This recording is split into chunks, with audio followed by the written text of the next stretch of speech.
I'm glad to be here. Yes, year 2 for us. You are in your sophomore campaign, of course, here as head coach of the team. So you guys get the deal with Ryan Fitzpatrick, a 1-year deal, but you said you're not opposed to having 4 quarterbacks on your roster. So it's 1 year with Fitz. So what's the expectation for him? Well, to come in hopefully and do better than he did last year, because we didn't make the playoffs. As an offense, we got to get better. As a defense, we got to get better. But there was great chemistry, and he led us to have 10 wins this year. We got to try to get more than that and get in the playoffs. Speak to me specifically when you say the defense has to get better. Explain. So we busted some assignments last year. We gave up some cheap touchdowns, and we got to get better at that. Obviously, our tackling has to get better. It wasn't better every game there, and we got to learn to work together schematically. As you bring up tackling, how about offensive tackles for a second? Like, this is something that's somehow underreported, I feel like, right? You got Clady in for DeBrickashaw Ferguson. If Clady is healthy, you got a beast on the line. But that's a big if to be plugging in for blindside protection, Coach. What's your expectation? Well, he's healthy, so, you know, coming in, we knew what we had when we got him. We replaced a good guy with another good guy. You know, we love Brick and we love Ryan, and he continues to get better day by day. He's healthy. We're just fine at that position. What percentage of his old self do you feel like he is? He's probably at 90% right now. That's a pretty good player. Yeah. Jason Morrow, I mean, I saw some promise a couple of years back. He was out last season with a shoulder injury. How's he looking thus far, and what you think you're going to get from the tight end spot, considering what you didn't get last year with him out? Well, Jay's being healthy. I'm glad to have him out here running around right now. He's competing. We got a bunch of guys at that position that's competing right now. Kellen's our #1.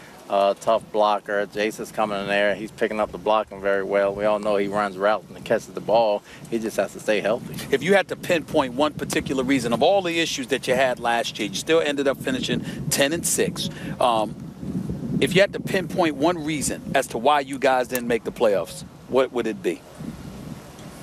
I don't think we realized how good we were until maybe 3/4 of the way through the season. I thought it was just belief and trust. And as we got to know each other and got to trust each other, and they got to trust each other on the field, they started playing better. By that time, we've blown too many ball games. But what happened in the last game against Buffalo then? Oh, they just beat us. I mean, they beat us. They came out and played better than us. We don't have any excuses for that. They beat us flat out. How do you prepare your team to face that situation? It doesn't look like anyone's going to run away with the AFC East. So it's the last game of the season again. Win and you're in. How does Coach make sure that his team is the team that's the best team on that day this season? Well, hopefully we can get in before the last game, and if so, you know, we learn from last year's mistakes. We understand what we did wrong. Hopefully we matured in a year, and if it comes down to that, I think we got enough leaders on this team to carry us through. Yeah, Coach, you said your team didn't realize how good they were, and you mentioned that you wanted to have a senior council of leadership. Is that part of it that could help you take the next step, the leadership issue? That's part of it. I mean, it's not so much on the field as it is off the field, doing the right things and picking each other up when they get down, and the older guys have to step up and do that, and I think you need that in every locker room. Who is the leader in the locker room? We have a bunch of them right now. I mean, we have Mangold, you got Marshall, you got Decker, you got Revis, you got David Harris, you got Fitz, you got Gino. Forte came and added some. Clady added some. So we have a bunch of guys right now speaking up. Talking about Forte and Clady, you also brought in McClendon in the middle on defense. Of the guys you brought in, who do you look at and go, that could be the pivotal guy, that could be the impact guy? Well, right now, I think it's between Clady and McClendon. I mean, McClendon's so underrated. We lost a good player, and we got a good player, and he can play up and down the line of scrimmage, and when Ryan's healthy, he can man the left side pretty good, so I think both of those guys are pivotal players. Is McClendon still taking ballet lessons? I heard he was taking ballet lessons when he was with the Steelers. Is he still doing that now, Coach? I don't think he's doing that now, but he gave up his tutu. You know, let me get back to oh my goodness, let me get back to Ryan Fitzpatrick, because he's here now, but it took him a while to get here. How concerned were you that he wouldn't be here? How confident are you, or were you, that this team would be fine no matter what happened?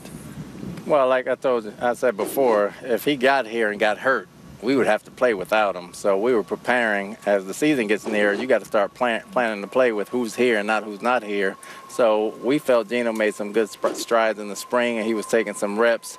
We hadn't put the pads on yet or done anything, but if Fitz goes down tomorrow, we're going to have to play with the guys we have here. So we were more or less waiting on a decision one way or the other, ready to move on or ready to have them back. But clarity was one thing that the guys in the locker room probably needed. So I think we were ready to move on either way. I remember reading a quote where Geno Smith said he was playing for all 32 teams. Last time I checked, he plays for the New York Jets.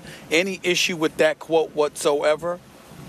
No, no issue at all. No issue at all. I think every player on every team, when you're auditioning and you're playing for your team, at some point you become a free agent. You're playing for everybody else, too. So that's normal. Okay.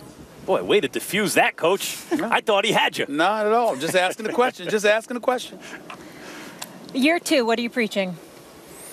Consistency, leadership, getting on each other. Chemistry, big-time chemistry, and we're trying to get that accomplished this time. A lot of noise has been made about Darrelle Revis from the standpoint he still had a pretty good year, but you hear people speculating that he lost a step. We bring up what happened against DeAndre Hopkins, even though he got targeted 12 times. He had just 5 receptions, but it was 118 yards in that particular loss to the Houston Texans. What did you see from Darrelle Revis last year? What are you seeing from him now? How do you feel? I feel great. We see the same great player we had. He got beat on the one deep ball against DeAndre, but everybody gets beat. And as much as he plays man and man's that side of the field, you know, anybody complaining about him probably doesn't have him right now. If he went on the market right now, I'm pretty sure 31 teams will take him. I mean, if they're targeting him, he had 5 interceptions last year, only 2 the year before. That tells me they think he did lose a step. They're targeting him more. That might work out for you, Coach. You come away with the ball a little bit more. I don't know if they targeted him more. I think it's a matter of reading coverages and things we put him in that put him in those situations to throw the ball at him. But if that's the case, I'm happy they do it. What about the loss of Antonio Cromartie? He's gone now. You're taking screen. You're taking him from the slot, putting him to the outside, if I remember correctly. Talk to me about what you feel and how you feel about your secondary outside of Darrelle Revis. Outside of Revis, I think our safeties are fine with Gilchrist and Calvin Pryor and Rontez stepping up in there. But the right corner spot between Buster and Marcus Williams and D. Milner right now, I think is a great competition right there. We lost a lot of veteran leadership with Cromartie right there. You know, it's tough being a number 2 corner when you have a great guy on the other side of you, knowing you're going to get about 25 passes almost every other game. So these guys got to develop mental toughness, and they got to stay out there, and I think they're doing that right now. D. Milner, I haven't heard that name in quite a long time. I mean, you know, a couple of years ago, I mean, they would talk about him being a rookie and still being the number 1 corner. That's how small the position was, and then you got the Revis and Cromartie in here. How's he coming along? How's Milner coming along? How you feeling about him compared to whatever else you have? Well, D's healthy right now. That's the biggest thing. It's the first time we really getting a chance to look at D. He was hurt all last year when we had him. Him coming in right now, being healthy and playing faster, and first time back in the scheme and having pads on right now. We're excited to see what he can do, but he's right there in competition with Buster and Marcus. Does Forte diversify the offense in a way that was necessary? I mean, you're also replacing a very productive guy at that position, but maybe Forte a little more versatile. Is that the idea with him, to diversify the attack a little bit? It is. He can do all 3. I know we lost Ivory. He was a great back. We think we got a great back in Forte, so he can flex out, and he's probably got a tad bit better running route skills than Ivory does. Not taking away anything from Ivory because he's a great player, but we think Matt can diversify some of the things we do. So given that you keep replacing these good players with players who may be even more useful in the upcoming season, given the fact that you guys didn't realize how good you were until later in the season, and maybe that was the difference, how does Coach right now impress upon these guys how good they are, right? Like, how do you do that in preseason heading into the season so you can hit that stride at the earliest point? Well, we got to play situational football better. We can't panic, and we got to understand we put them in situations thousands of times, so when they get in them in games, it'll be easy. There won't be any panic. Everybody will be on the same page. There's a confidence level there. Haven't been together for a year, which they weren't last year. Some of that was chemistry. So having been together for a year and going through the same things all the time and have everybody here at camp at the same time, I think that'll help us. Pressure to make the playoffs this year? No pressure. We're trying to make it every year. I mean, we're trying to make the playoffs. We're trying to get to the Super Bowl. So that's our goal, and anything short of that, I guess we'll be disappointed again like we were last year. Todd Bowles, head coach of the New York Jets, thank you so much for making time, and thank you so much for having First Take here. We love being here at your beautiful facility. We appreciate it. Thanks a lot, Coach. Best of luck this season. Thank you. All right. Appreciate More it. First Take after the break from Florham Park, New Jersey. It is beautiful out. The guys are out there working. Max, what is going on here? I mean, I have to assume that Chip Kelly is trying to light a fire under Colin Kaepernick. And maybe it's because, you know, the report that Gabbert was supposed to be drafted first overall, maybe instead of Cam Newton that year, and that's so insane. Maybe I'm underrating Gabbert, but he's been around for a minute now and has not shown me at least any indication that he can be an elite quarterback, where Colin Kaepernick has already been an elite quarterback. He's already done it on this level. I mean, he had Jaws and others saying, I'm looking at this guy like he has the potential to be the greatest quarterback who ever lived. That was to make people as knowledgeable as that even think that about you because of your play at the NFL level. In the playoffs at the NFL level, you've already been there. We know you could do it. We don't know that Blaine Gabbert can do anything like that. To me, Gabbert is like maybe not quite a in case of emergency break glass kind of quarterback, but certainly not a guy who should be, especially with his, you know, jitters in the pocket, pushing a guy for the job who, look, let's not forget, Kaepernick, when he was at, you know, Chip Kelly used to watch his games at Nevada because he was with Oregon wanting to play that read options, thinking, this is the guy I kind of like, the way they're using him and the things he can do. He was studying that guy and the system he was running, and he has him now. So very difficult for me to believe that already Chip Kelly is thinking about moving on from Colin Kaepernick, who seems to be the perfect quarterback for him. Well, I have to assume Stephen A. is trying to light a fire here. Well, then you don't pay much attention to Chip Kelly. I respectfully disagree with you, Max Kellerman. I'm kind of figuring that you were in the sunshine in Southern California, about 3,000 miles away, and you didn't want to pay any attention to any cold weather cities like Philadelphia, because I can assure you that this is definitely in Chip Kelly's makeup, his mindset. He is exactly the kind of dude. He's trying to light a fire under Colin Kaepernick so he can run his so Colin Kaepernick will run his own behind out of town, as opposed to Chip Kelly having to do it for him. Keep in mind that this is the same Chip Kelly that gave Colin Kaepernick permission to sit up there and seek a trade, and Colin Kaepernick thought he was going to end up going to Denver, but he didn't want to take a pay cut, so he ended up back in San Francisco by default, which basically means to Chip Kelly that you really didn't want to be here, therefore I don't want you either, but since we got to pay you at least $11 million, the hell with it, I'm going to sit up here and keep you in uniform, but I damn sure ain't planning or relying upon you. So here we go with Blaine Gabbert. Now let me say this about Blaine Gabbert.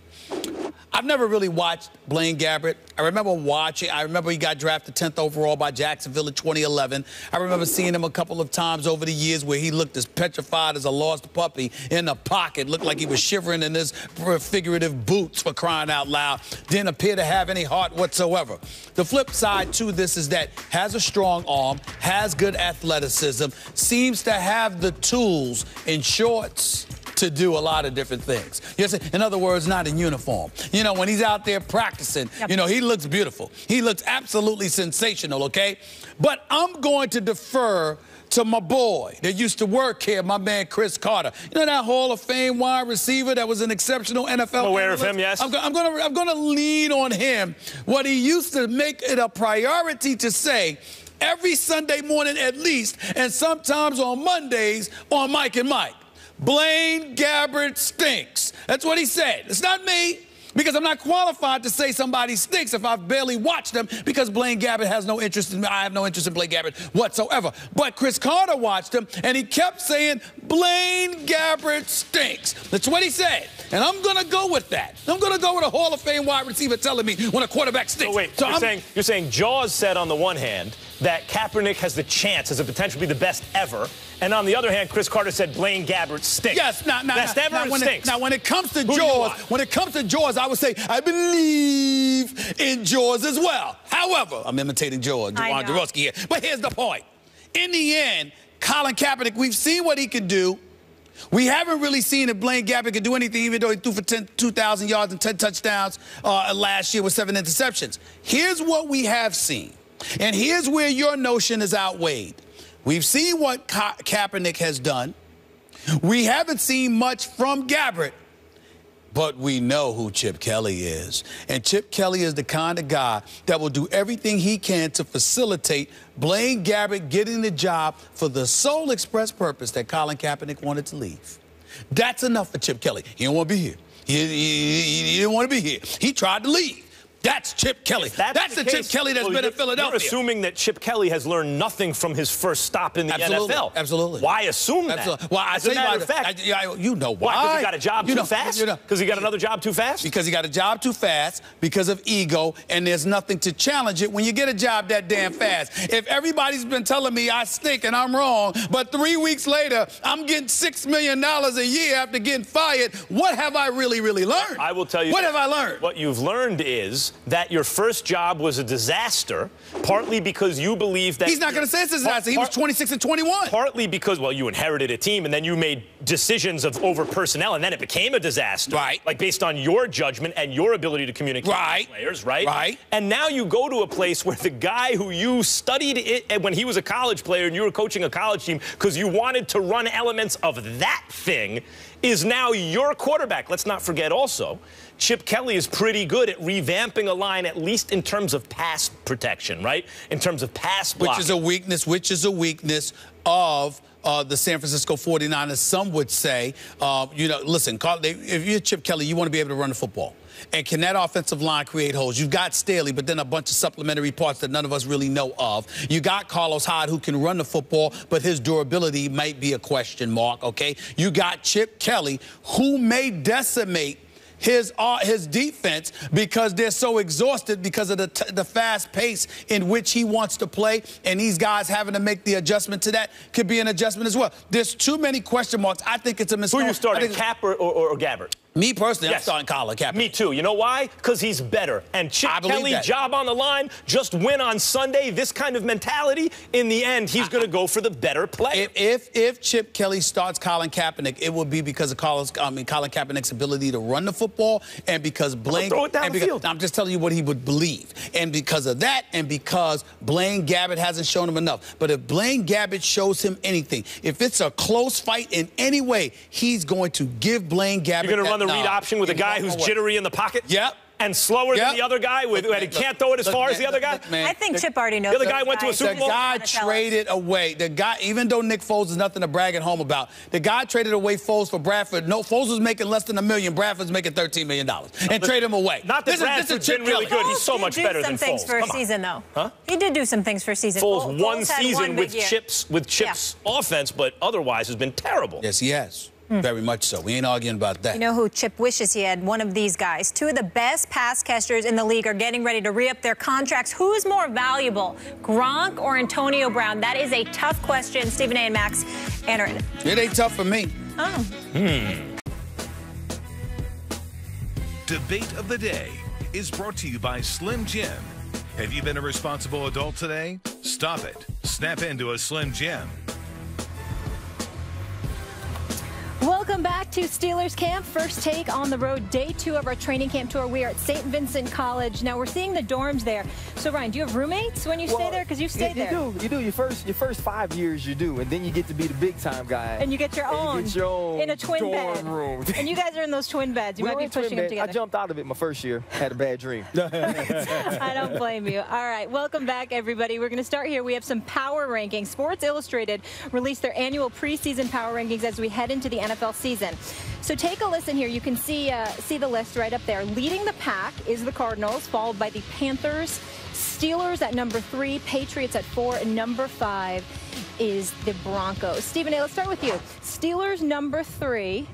Is that where you think they belong? No, I do not. I don't think the Steelers should be any higher than 6th or 5. I mean, I think about obviously Arizona and Carolina. I think the Patriots should be ahead of them. I think the Packers should be ahead of them. I think the Seahawks should be ahead of them. I think Jordy Nelson going back to Aaron Rodgers and the Green Bay Packers helps them significantly. I think that when you look at not just the Seahawks, the Packers, but when you look at the Seahawks, Russell Wilson and those boys and what they've been able to do, they just tanked it in the first half against Carolina. That hurt them significantly in that divisional playoff game. But I think that they're going to be just as formidable this year because I see a maturation process continuing to shine as it pertains to Russell Wilson. I look at the New England Patriots. I think the acquisition of Martellus Bennett is huge because you got that 2 tight end set with him and Rob Gronkowski. The fact that they lost Brandon NFL and he's in Cincinnati. Who cares? The bottom line is they got Gronk with Martellus Bennett. I think that helps them significantly. Carolina is Carolina.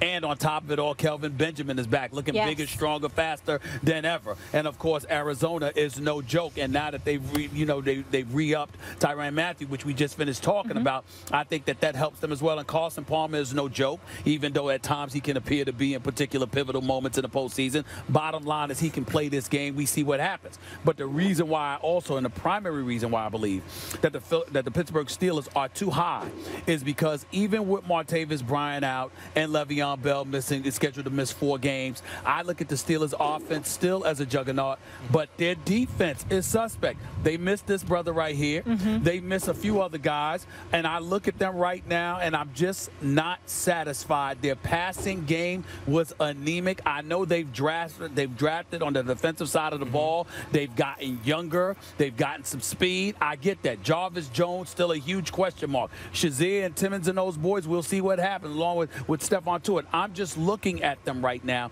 and even though they have elements in their defense where you have individuals who can play, by and large, I look at the Steelers' defense having a lot to prove. I told this to Coach Tomlin last year. Come here when I came down here to interview him last year. And I'm telling you right now, I got questions about your defense. He said, we going to be all right, Steve. I said, I'm telling you, Coach, that damn passing defense, I still haven't recovered from Tim Tebow throwing a touchdown pass. Hey, don't bring that up. Come on. You can ask him again. Don't do that. Don't do that. I'm just saying, those are my concerns about the Steelers. You cannot be a top 3 team in the NFL power rankings when your defense is such a huge question mark. That's my problem. I'll say this. Let's start with the Steelers. The average Super Bowl winner is 7th defense, 8th offense. This is a lopsided offensive team, at least on paper. And while in the beginning of last season I thought they had a chance to be the greatest offense of all time. I mean, you think about it, their O-line was playing out of control in the preseason, at least for what that's worth. They had some continuity there. You have Le'Veon Bell, who I believed at the time was the best running back in the game when he's on the field. Adrian Peterson's going and Gurley's coming, but right now it's Le'Veon Bell's time when he's on the field, and he's only the 3rd best offensive player on the team because they got Antonio Brown and Ben Roethlisberger, who, by the way, when we bring up the best quarterbacks in football, it's Cam, it's Aaron Rodgers, it's Tom Brady. Better put Ben's name in there. Roethlisberger's name isn't in there, but you can make a damn good argument year in and year out that he's just as good as anyone, and with the money on the line, maybe that's the guy you want. He's a Hall of Famer. That said, so all that said, you're right. It's lopsided, and the offense doesn't look like as big a juggernaut to start this season because Martavis Bryant is gone for the season, and that's their other threat on the other side of Antonio Brown. And Darius Hayward-Bay has never panned out quite to be the threat you wished, and you're not going to have Le'Veon Bell for 4 games. All that said, as I said in the last segment, in terms of the history of the modern NFL and the Super Bowl era, if you have the top scoring offense, and the Steelers might, you get to the Super Bowl almost half the time. It's 46% of the time. That means you get to the Super Bowl. You don't. Okay, but that's top it's a high percentage. They got a shot for that. It's a high percentage. Now I'll say this. The one team I don't think you can put ahead of this, I don't mind them being 4th. I think you have to give the Patriots the benefit of the doubt. Brady's going to miss not 4 games, not the whole season. If you have Brady for most of the season, the 2 tight end set, not any 2 tight ends either, with Belichick, I think you always have to make them the odds-on favorite in the AFC. I would say the Steelers can go right after them. That's why I put them. I say they're 4th. And here's the other thing, though. If we're talking about, let's look at the numbers, just look at the teams. You look at Arizona and you say, okay, yeah, this team, the way they're stacked on paper now with Johnson being the bell cow in the backfield, he's a great running back. Not a good young running back, a great young running back. And catch the ball out of the backfield. That defense was stout. You look at the Carolina Panthers. They are Carolina. I expect Cam to come back this year. And the loss of Josh Norman, we're going to see it's not going to be a big deal defensively. The Pittsburgh Steelers have something, though, to me, that the Arizona Cardinals don't. They have Ben Roethlisberger. And we can talk about Carson Palmer and the year he had and the numbers he put up, but when the money was on the line, when Carson Palmer had to be the guy, he couldn't be. And that's who he's been throughout his career. Ding, ding, ding. No, he's right. Carson Palmer choked under pressure. That's the top-rated team, right? You're talking about the Cardinals. Second, the Panthers, their bet last year at least, their best receiver was the tight end. Their best running back was the quarterback. It's not like they're flawless teams ahead of the Steelers. You're missing a point, and here's what the point I think both of you are missing. Dare I say, Ryan Clark, a former I might be Steeler, missing. you Tell might me. be missing something here. I hear where you're coming from about Carson Palmer. One could make the argument that despite the choke job that he put forth, they still were a better team than the Steelers from a complete perspective because of what I said about the Steelers defense. I am shocked that my man Ryan Clark, former Steeler, champion, did not bring this point up. Have you forgotten who they're playing? I mean, don't they have to go against the Baltimore Ravens twice? Don't they have to go against Vontaze Burfict and the Cincinnati Bengals twice? Oh, by the way, Vontaze Burfict, the guy who handed them the playoff game? Right. I know he lost it, but not during the regular season. Ray Lewis and Ed Reed are not walking through the door of M&T Stadium. I will not. They're not walking through the door. They still beat They're the not Steelers walking through the without them door. last year. They're not walking through the door. Did they beat the Steelers without them last year? The Steelers were a wide receiver away from beating the Denver Broncos. Well, no, but it is true. Like, they have a built-in rival that it means more in that rivalry than the Arizona does or Carolina does. Arizona, the Carolina, the kind of competition they have to face in the NFC South. Okay, don't get me started with that. I'm just looking at it from the standpoint that the road to prosperity is far more difficult for the Steelers than some of those other teams. Just trying to build it up so they get more credit when they win. You guys have them. Brian, here's my question though. You guys have them both around 4, right? The Patriots, but but you were saying Packers and Seahawks. So you don't have Packers or Seahawks ahead of the Steelers? I think the Packers will be better this year. Obviously, Jordy Nelson was a huge loss for them, and I think Aaron Rodgers is the best overall quarterback in the league. But I don't like the way that offense looked without him. I don't know if Jordy brings them back to what they were. Aaron wasn't what they were. You talk about lines. This line compared to that Packer line, loads and loads of difference. If you gave Aaron Rodgers real protection, it is on. No doubt. He's the best. He had enough when he played us in the Super Bowl. Yes, he did. Speaking of it being on, it is on for the Cowboys. Unfortunately, they are back in the headlines for the wrong reasons. We will tell you the latest when we come back. First Take, the players are out there working out here at Steelers training camp in Latrobe, Pennsylvania. More First Take when we return.